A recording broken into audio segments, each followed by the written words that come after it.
In his book, Up with Authority, Victor Austin uses the analogy of an orchestra to explain why we need human authority. I want to read what he has to say about it. He says, orchestras need conductors because the musicians don't have a single right answer to the questions like, what should we play at the concert? Or what should we practice today? Or how should we interpret this passage of music? Each musician might have a perfectly reasonable opinion, but their opinions will inevitably be different and will almost always be incompatible with one another.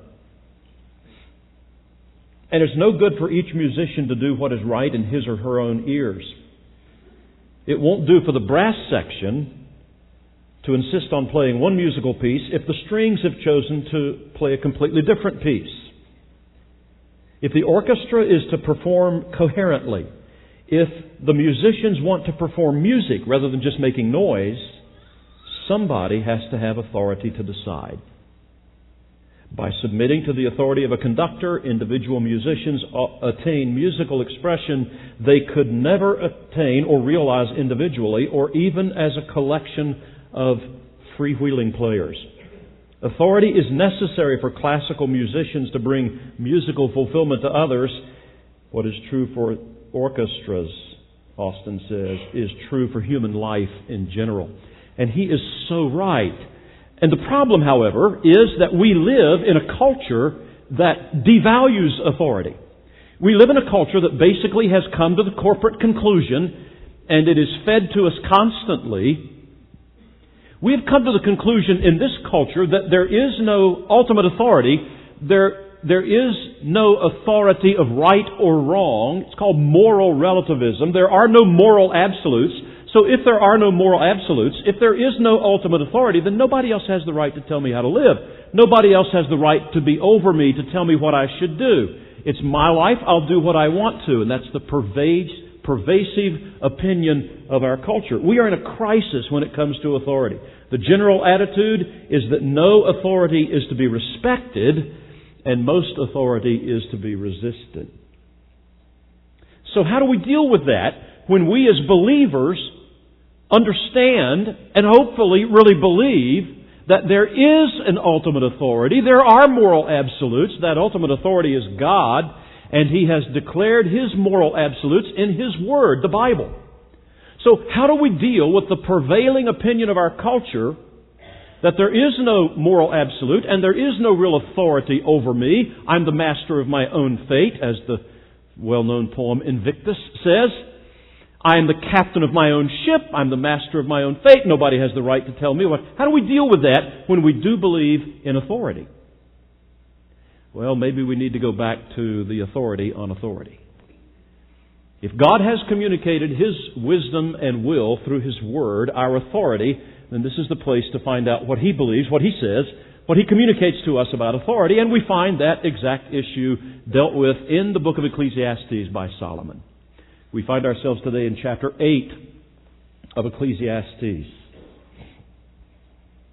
where Solomon deals with authority. Now, in chapter 8, the setting is that of a king and his subjects. We would expect that in the ancient world. We would expect that in Israel. Solomon also deals with that topic quite often in the book of Proverbs. And much of what he says here is mirrored in the text of Proverbs as well, when he talks about the authority of a king and the response of his subjects. But the principles relating to authority we can all benefit from. We don't necessarily serve kings. We are not subjects of a king. You have a king up here this morning, but not that kind at all. So we don't relate to that kind of authority necessarily, but the principles that Solomon discusses and talks about and God gives us in relationship to authority work in all other areas of authority, because we are all affected by others in authority, or we may be in authority. It's the way it works in the home. It's true in the school. It's true in your workplace. It's true in organizations you may be a member of. It's true ultimately in your relationship with God. We are all under authority, and many of you here this morning are also in authority. So, whether or not you are under authority or in authority, we all need wisdom to know how to handle it correctly. That's what we hope to glean from Solomon this morning. What Solomon does in Ecclesiastes chapter 8, first 9 verses, is he describes wisdom for those who are under authority. Then he turns the tables and gives us wisdom for those who are in authority. Wisdom from both sides of the coin. First 6 verses. Let's look at what he says about wisdom for those under authority. He's talking about how we should respond to authority, and he's describing certain critical attitudes that are necessary in our response to authority. Attitude number 1 is that we should respond to authority with understanding. Now, scholars and commentators differ on whether or not verse 1 actually is a verse that summarizes his section on character in chapter 7, or does it begin the new section on authority in chapter 8. If you have the NIV like I do, you can see that the way the verse is set off, they're saying it belongs with chapter 7. And it can go either way, certainly, but I believe it's best to go ahead and take it, as most have through the years, even in those who added the chapter and verse delineations and descriptions to our Bible, that it actually is the opening of chapter 8. So I believe what he's going to say here ties into authority, and particularly those who are under authority. Those who are under authority, whether it's in the home, school, workplace, organization, church, whatever it may be, are to respond, first of all, with understanding. If I could paraphrase verse 1, let's read it first, then I'll paraphrase it. He says, "Who is like the wise? Who knows the explanation of things?" What he's saying basically is this: who can compare to a wise person who understands things? Who understands a matter? The word explanation in verse 1, Solomon wrote this in the language that he used and spoke, the language of Hebrew. And so to get back to that original word and understand what that means, the word literally means, explanation or understanding, means to see through the mystery of something. To be able to understand why something happens or why it works. So the idea here basically is when we respond to authority, we do so asking the question, why? And it is important that we have understanding of why things are as they are. There's nothing wrong with asking that question of authority, by the way. The Bible does not commend just a blind following of authority. That becomes a cult. People drink the Kool-Aid simply because they're told to. People follow the cult leaders' demands, whether they be moral, sexual, law, as far as how the community operates, because they're told to. No questions asked. The Bible does not commend that. The Bible does commend that we should respond to authority with a level of understanding. It's okay to ask the question why something is done, but it's important that we have the right attitude in asking that question. You can ask the question why with insolence, arrogance, or you can ask it with a sincere desire to learn, to understand better why things are done the way they're done or headed the way they're headed. It's essential also for leadership to understand that. It's good for those in leadership to understand that reasons must be given. Why do we do what we do? Why are we pursuing this goal? Why do we meet when we meet? Why do we not do it this way? It forces us to have good reasons. That's good for both those in authority and under authority. Not wrong to ask those questions. Now, I know what some of you are thinking. Does it work that way in the home? My parents always told me when I asked why, because I said so. And sometimes that's the best and only answer that can be given, particularly with young children who do not yet have the capacity to understand why things may be done the way they're done. And so sometimes that needs to be given. But I believe even as parents, when it's possible to give an explanation or a reason, that's the better way to handle authority. We're to respond, first of all, with understanding, with wisdom. Being able to understand why, give the explanation, why something is done. To be able to think through the mystery of something. That's what Solomon's saying. Secondly, we need to respond to authority with a cheerful disposition. Look at what the rest of verse 1 says. A person's wisdom brightens their face and changes its hard appearance. It was President Abraham Lincoln who was well known for saying, anyone over 40 is responsible for his or her own face. And if you've ever looked at Abraham Lincoln's face, you know that those who wrote about him even at his day, who called him kind of homely, were correct. His appearance was that way. But if you've looked at pictures of him before and toward the end of his presidency, before he was assassinated, you can see the deep lines etched in his face by his constant night of worry over the Civil War. What is Solomon saying here? He's saying, if you have wisdom in the way you respond to authority, it will brighten or lighten your expression. It will give you a cheerful disposition. It will lighten up things for you, and it will literally change the hard appearance of your face. Interesting word there. The word hard appearance literally means a fierce countenance. It's used, for instance, in Deuteronomy chapter 28 and verse 50. Of nations who would take Israel captive, Moses said, if they did not obey the Lord. And Moses describes them this way: a fierce-looking nation without respect for the old or pity for the young. Fierce-looking, same word we've got here. Hard countenance, fierce-looking, stern, unsmiling, unbending. It's also used in Daniel chapter 8, same word, of Antiochus, a king of the Syrians who would rampage through Israel in about 165, 173 BC, and actually go into the temple, offer a pig on the altar, and desecrate the temple. He's described this way: in the latter part of their reign, when rebels have become completely wicked, a fierce-looking king, a master of intrigue, will arise. So this idea of a hard expression, a battle-hardened facial expression, harsh, stern, stiff, intense, unbending, unsmiling. You want to get a good picture of it today? Look at basketball coaches and football coaches. Usually a very harsh expression on their face. Unsmiling, angry. Don't look at baseball coaches. They look as bored as the rest of us are at the pace of action, in a baseball game. But football and basketball coaches, you'll find that hard expression, that intense, unsmiling expression. And that's exactly what Solomon's saying.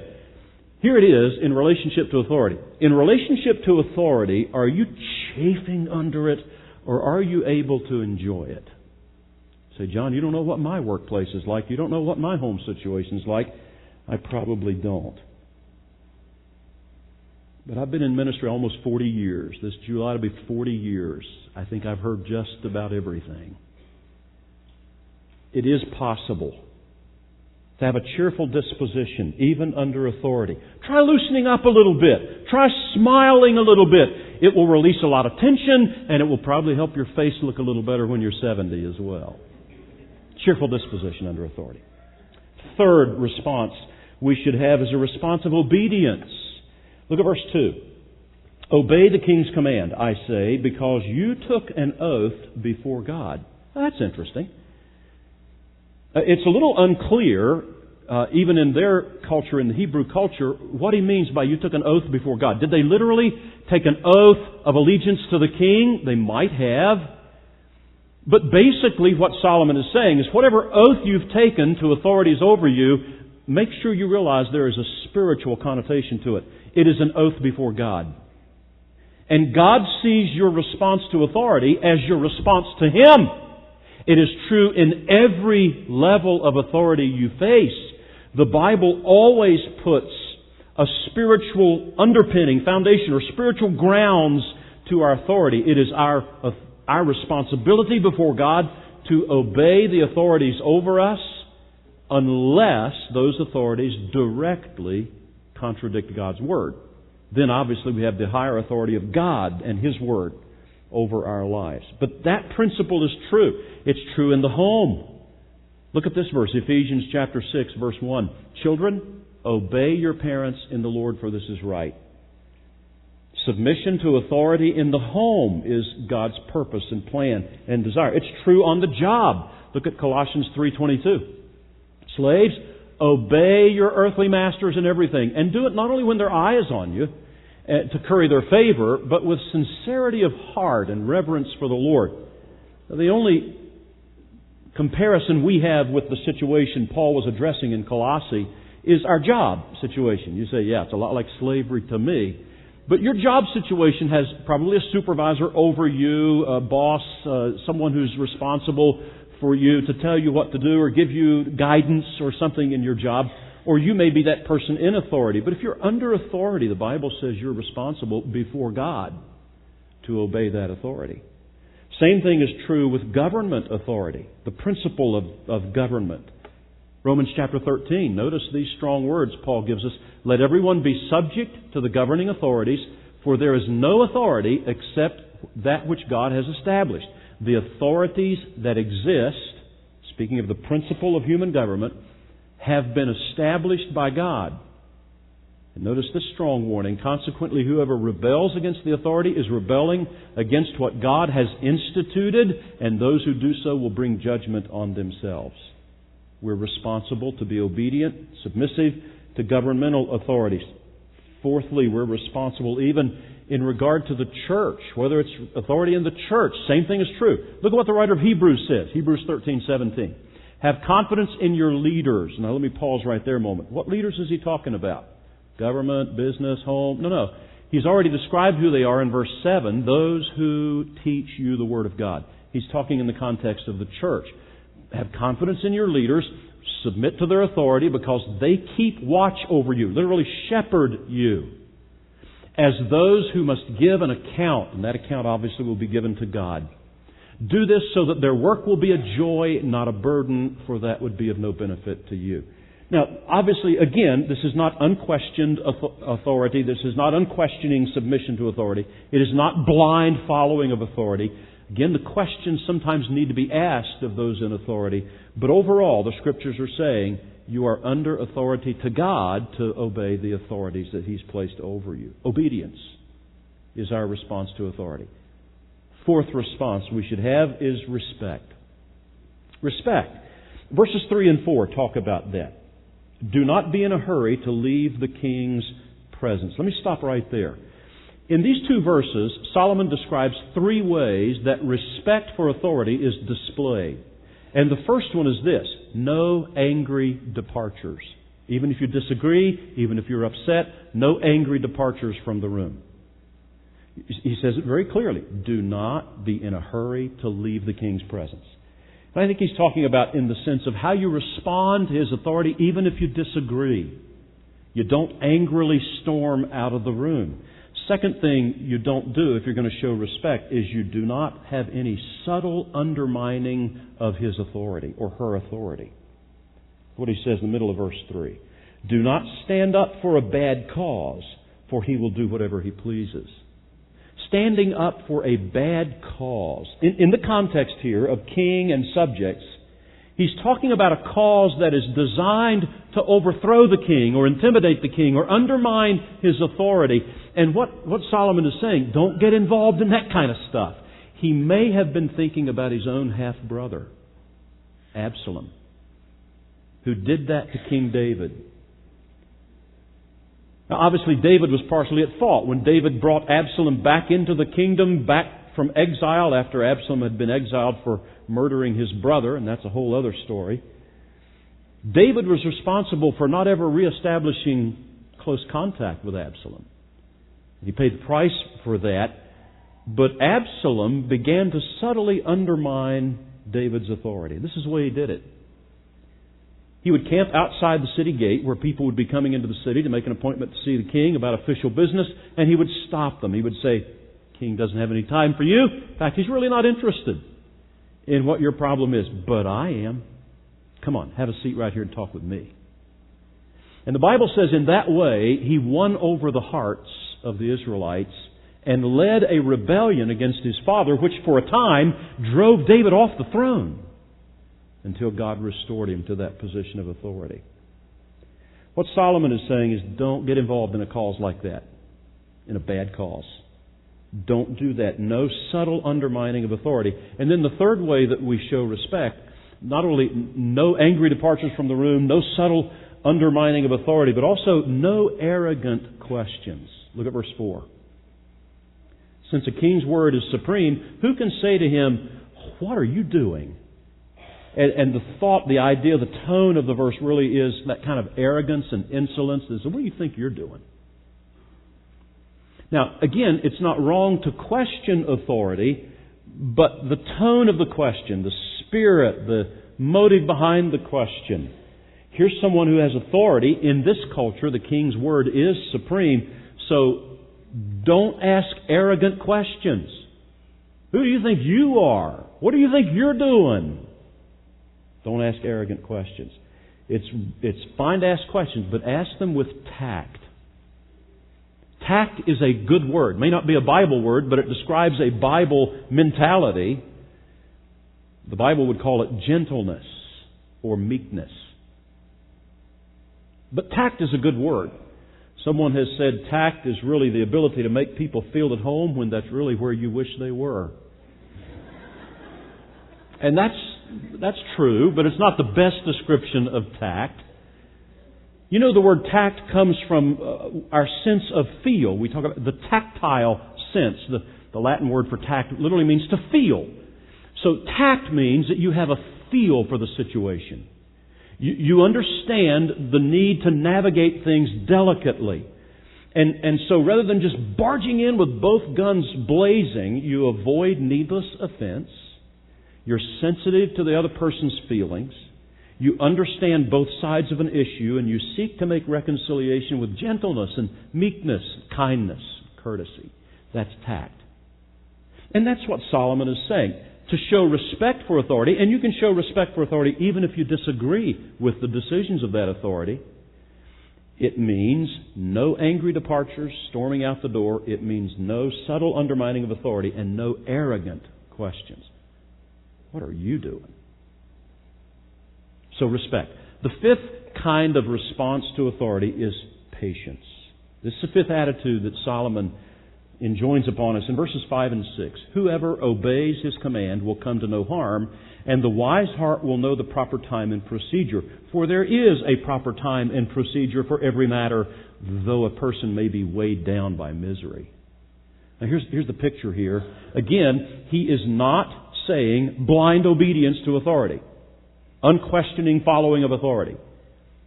He's not saying that, but he is saying when you must question or make suggestions to authority, recognize there's a proper timing and a proper procedure for that. Because there's a proper timing and procedure for everything, even if, he says, you may be weighed down by misery. And the idea there is even when the issue you're upset about is burning you up inside. Even when that's the case, there is the proper time and the proper procedure for how you address that. So we are to appeal to authority in the proper way. Proper time, proper procedure. When I think of that, I think of Esther. Queen Esther, a young Jewess who is given the position of king in the Persian Empire. If you know the book of Esther, you're familiar with her story. She becomes aware of a plot to kill all of her people, the Jews. And God moves in her heart to expose that plot. She's challenged by Mordecai to do so, even at the risk of her own life. But she knows there must be a proper time and a proper way to do that. She cannot just barge into the presence of the king. That's a death sentence in the Persian culture. And so what does she do first? She prays and fasts for 3 days and asks every Jew in the kingdom to do the same thing. And then that's the timing of things. Then she proposes the proper procedure. This has got to be handled delicately. She does enter the king's presence and makes her request, but the request is not to lay everything on the table, hit him with it all at once. The request is, would you come to a banquet? She realizes that she's going to take this in increments, in phases. Instead, there's a proper procedure for doing things. They come, both Haman, the perpetrator of the crime, and the king come to a banquet that Esther has prepared, and for whatever reason, she does not present her request at that banquet. We don't know the reason why, but she just says, could we have another banquet tomorrow? But I believe ultimately it was because she was sensitive to God's timing again. Because the night between those two banquets is when the king can't sleep.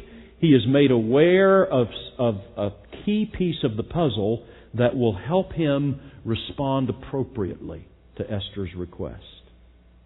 That happened because Esther was sensitive to the right timing.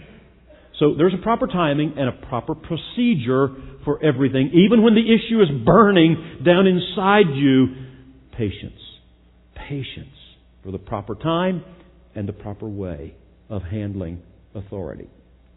So for those under authority, respond with understanding, cheerful disposition, obedience, respect, patience. But what about Solomon does change his tone in verse 7. He begins to speak to those who are in authority because he's dealing with someone who is responsible to tell others about the future in verse 7, who has power but needs to recognize he doesn't have all power in verse 8, and who can lord it over others because he's got the position. So it's clear in these 3 verses he's talking about someone who is in authority. How do you handle authority if you have authority over others? If you have authority in the home as a parent or even a husband, if you have authority in the workplace, if you have authority on a committee or if you have authority in an organization, how do you handle that? First of all, Solomon says, exercise that with honesty. With honesty. Verse 7, since no one knows the future, who can tell someone what is to come? This is a very appropriate verse for people in authority. People in leadership feel like they have to know all the answers. What Solomon is warning about is don't get intimidated. When someone asks a question, you have to say, I don't know. Be honest. Say, I don't know. Because he reminds us, no one knows the future. Who can tell someone else what is to come? And that's also appropriate for leaders because leaders are responsible for trying to move organizations or committees or the home or whatever, the business, into the future. One of the responsibilities of leaders is what we call today casting vision, to try to look into the future and see where we should go next. But the humbling aspect of that, and if we're honest, every leader has to say it, there are lots of things we don't know specifically about the future. And so sometimes a leader gets threatened, thinking, I have to know exactly what's going to happen and what we're going to do and make sure that there are no missteps in this chart in the next 5 years. Nobody can do that. That's what Solomon's saying. Be humble enough to say, or be honest enough to say, I don't know. I don't know. Particularly when it comes to the future. Don't be intimidated. Don't think, I can't show any sign of weakness or imperfection. I can't let it be known that there are some things I don't know. No. Be honest. I don't know. Secondly, if you're in leadership, you handle it with humility, Solomon says. Verse 8. And basically he's saying, you got to recognize there's a limit to your authority. There's some things you have no control over. You may have power, you may have authority, but there are lots of things you don't have any authority over. Be humble about that. Verse 8, notice he gives 4 examples. First 2. As no one has power over the wind to contain it, so no one has power over the time of their death. You can't control the wind, only God can do that. You cannot forecast when your death will be, only God knows that. We all have an appointment with death. It's appointed unto man once to die, but only God knows that. So there's some things that are beyond your control, you have no authority over by virtue of the fact that only God does. But there are also some things you have no authority over because just the way life works, because of the circumstances of life. The last 2 examples are in that category. As no one is discharged in time of war, so wickedness will not release those who practice it. You have to understand that what he's talking about here is something that is beyond your control. In warfare, in the ancient world, much different from today, you're talking about a battlefield. You're talking about people who are literally on the battlefield in hand-to-hand combat with each other, with spears and swords and instruments of warfare like that in this day. So when he's talking about warfare, he's got a totally different picture in mind than what we typically do today. Of someone who's sitting in New Mexico flying a drone that's flying over Afghanistan. Totally different type of warfare. So what he's saying basically is if you're in war, if you're in the battle, if you're on the field swinging your sword or throwing your spear, that's not the time to say, my time of enlistment is up, I'm going home. You're not released. You don't get released during the battle. Because there's an inflexible law that says you're there and you can't change that.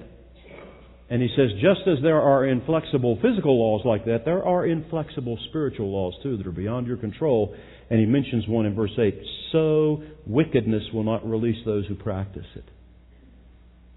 If you decide to live a lifestyle of sin, you are not in control of what happens to you, because it will put you in bondage. Wickedness will not let you go. It will not release you. You have no power, no control over that. So basically what he's saying, you're in authority. You've got to recognize in life there are a lot of things that you don't have any control over. Be humble about those things. And be humble about how much real authority and power you do have. Nebuchadnezzar would learn that, didn't he? The strongest king in his day. Years later, kingdom of Babylon. Nebuchadnezzar, who thinks he's the most powerful man in the world, wants people to worship him, is sent out into the field with a mental illness, acts like an ox for 7 years, eating grass. And at the end of that, when God restored both his sanity and his kingdom, Nebuchadnezzar would say in Daniel chapter 4 and verse 36, now I know that God rules over the affairs of men, and those who are proud he knows how to humble. Humility. There are a lot of things out of our control. Even if you have authority, a lot of things you can't control. Be humble. Thirdly, Solomon says, if you practice authority, if you're in leadership, do it with love. Verse 9. All this I saw as I applied my mind to everything done under the sun. There is a time when a man lords it over others to his own hurt. Again, some translations say to his own hurt, some say to their hurt, to the hurt of the people. He's lording it over. The Hebrew construction here can go either way. It's the reason it's so difficult to interpret. I think in the flow of the context and what he's talking about, those who are over and in authority, I think he's probably talking about those who lord it over others to their hurt, who misuse and abuse their authority. Solomon is saying, don't use your authority to unfairly treat others or take unfair advantage of others or to hurt others, but do that in the biblical sense of love, which means you take others' needs into account. You do what's best for other people. That's the kind of leadership that we should have. I read this news report this week. By the very nature of the business, L.A. County traffic cops receive plenty of complaints about their work. After all, most motorists don't think they deserve a ticket. Do you? Each complaint gets documented and placed in the officer's personnel file. But surprisingly, over the past 20 years, L.A. Sheriff Deputy Elton Simmons has made over 25,000 traffic stops and cited thousands of motorists with traffic violations without a single complaint on his record. When the supervisor, Captain Pat Maxwell, started looking through his file, he was stunned. Maxwell found plenty of commendations, but not one single complaint. It was such a shocking story that a CBS News crew was assigned to follow Simmons in his rounds to attempt to discern his secret. Why is it that he is able to give traffic tickets and citations and never have a complaint against him? Well, first, they noticed that Simmons, and here's the way they described it, I'll quote it word for word, pitch-perfect mix of authority and diplomacy. Pitch-perfect mix of authority and diplomacy. That's what they noticed about him, without a trace of arrogance or self-righteousness. They said, of course, Simmons still hands out plenty of tickets, they just don't come with the standard guilt trip.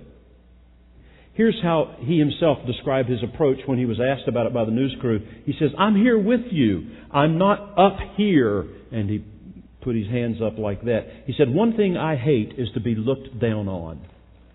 I can't stand it, so I'm not going to look down on you. One of the drivers who had received the ticket, the news crew then interviewed him about what had happened. The driver said, you know what it is? It's his smile. How could you be mad at that guy? And the news crew concluded, apparently you can't. Time after time, ticket after ticket, they watched and they said, we saw Officer Simmons melt away a polar ice cap of misconceptions about law officers. And his boss claims there is a lesson in there for hard-nosed cops everywhere. There's also a lesson in there for husbands and fathers and supervisors and owners of businesses and coaches and leaders and pastors. And it is that authority is to be administered not in a demanding, chiding, verbally battering way. It is not to be given intolerant of mistakes. That is not the kind of authority we are to give or to use. Solomon says basically, don't lord it over someone in a way that hurts them. The opposite of that, in a biblical concept, is love. That we do what is best for those who may be under our authority. I would challenge you today to reevaluate the way you respond to authority. I would challenge you to reevaluate the way you exercise authority. And most of all, I would challenge you to ask yourself this question: have I ever recognized and responded to God's authority in my life? Have you ever recognized that only God has the right to tell us, the authority to tell us how to get to heaven? He's the authority. And He's told us there's only one way, and that's through His Son, Jesus Christ. Have you ever submitted to His authority? Bent your knee to His will and His way and said, I know, God, I can't save myself. I need You. I need Christ. Have you ever bent to His authority in the matter of salvation? That's the place to start when it comes to respect for authority. Let's pray together.